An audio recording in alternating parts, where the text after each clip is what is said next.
সামেলা ভরা, অ্যাপস ভরা, সেলফ ভরা কিতাব থাকবে, তাহলে কি হবে? এলম কেমনে উঠবে? লাইক কিন্তু ইলম ইন্তেজার ছিনে নেবেন না, তো কাইলা বলা নেবেন না, কিতাব থেকে উঠে যাবে না, তাহলে কেমনে? ওয়ালাকিন ইয়াকবিদুল ইলম বিকাবদিল উলামা। আল্লাহ নবী বলেন, আল্লাহ ইলম কেমনে উঠাবে জানো? আল্লাহ ওই কিতাবের ইলম ওয়ালা আলেমকে উঠায় নিয়ে যাবে। আর এই বুখারী শরীফ পড়ে থাকবে, কিন্তু বুখারী প্রকৃত পড়ানে ওয়ালা, সমঝনে ওয়ালা শাইখুল হাদিস দিয়ে আল্লাহ কবরে লয়ে যাবে।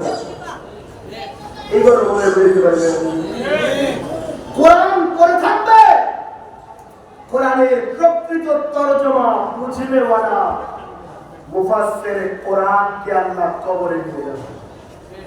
এবার মনে বুঝতে পারলাম, এর মানে হাদিস পড়ে থাকবে, হাদিসের প্রকৃত সমঝনে ওয়ালা মুহাদ্দিস থাকবে না, ইন্তেকাল করবে।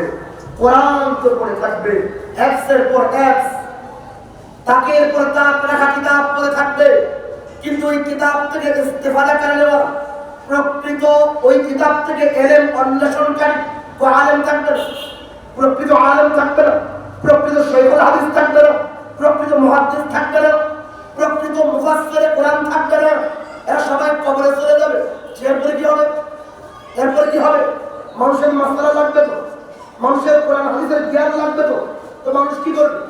আল্লাহ নবী বলেন, হাত্তা আল্লাহ ইউবতি আলেমান, এমন এক সময় আসবে কোন বিজ্ঞ আলেমই থাকবে না, সবাই কবরে, বড় বড় মুহাদ্দিস কবরে, বড় বড় মুফাসসির কবরে, বড় বড় শাইখুল হাদিস সব কবরে।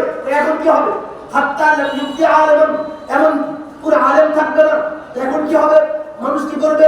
তখন মানুষ, সাধারণ মানুষ বলবে, হায় হায়, আমার তো ইলম দরকার, কোরআনের ইলম, হাদিসের ইলম, আমার তাফসীর কারক দরকার, কারণ আমি তাফসীর মাহফিল করি 50 বছর ধরে, মুফাসসির কোরআন লাগে, আমি দর্শে হাদিস করাই 50 বছর ধরে, আমার তো একজন মুহাদ্দিস লাগবে, আমার দাওয়া মাদ্রাসা, আমার কামেল মাদ্রাসা, বুখারী পড়ানো বলা লাগবে তো, আমার মাহফিলে বড় আলেম লাগবে, বড় বক্তা লাগবে, আল্লামা লাগবে।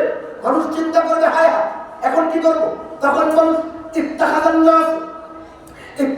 নাস রুউসান জুহালা, কতগুলো জাহেল মূর্খ অজ্ঞ ব্যক্তিকে ধরে ধরে আলেম, মুহাদ্দিস, মুফাসসির আর শাইখুল হাদিসের চেয়ারে আইনা বসায় না। ইত্তাখাযান নাস রুউসান জুহালা, কতগুলো জাহেল মূর্খ অজ্ঞ, যাদেরকে এই সাইজের বুখারী শরীফ দিলে শুদ্ধ করে ইবাদত করতে পারবে না, এরাও বসে বসে বুখারী শরীফের লেকচার দিবে।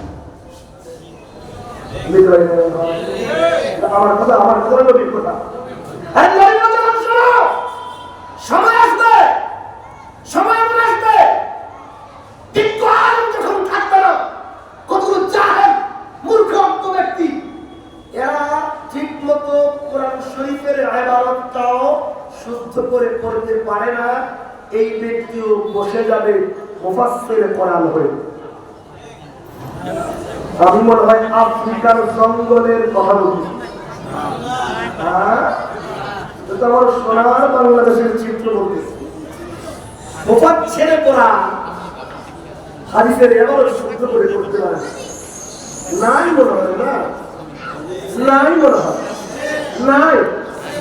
ভালো করে বুঝেন, ভালো করে বুঝেন, মানুষ জাহেল মূর্খ অজ্ঞ ব্যক্তিদেরকে আলেমের চেয়ারে বসাবে, মুহাদ্দিসের চেয়ারে বসাবে, শাইখুল হাদিসের চেয়ারে বসাবে, বলবে শাইখ উত্তর দেন, মাসআলা ফাসুকিলু, মানুষ তাদের কাছে চিঠি পড়াইবে, কাগজ দিল, শাইখ আপনি তো অনেক পপুলার, আপনি তো ভাইরাল, সবাই আমাদের চিনে, আপনার এক একটা ভিডিও কোটি মিলিয়ন ভিউ হয়, অনেক ভাইরাল, অনেক পরিচিত, অনেক বড় আলেম। তো হুজুর মাসালা একটু বলেন, এই মাসালা বলেন, হাত কোথায় বাঁধ, মাসালা বলেন, তারাবি কয় রাকাত পড়বো, মাসালা বলেন, লোকের কয় রাকাত পড়বো, হুজুর মাসালা বলেন, জানাজায় সূরা ফাতিহা পড়বো কি পড়বো না, মাসালা জিজ্ঞেস করবে। জাহেল কেমনে কইবো, আমি তো খালি ভাইরাল হইছি, কিন্তু আসলে কোরআন দিয়ে কিছু বলে না। এটা কি বলতে পারবে?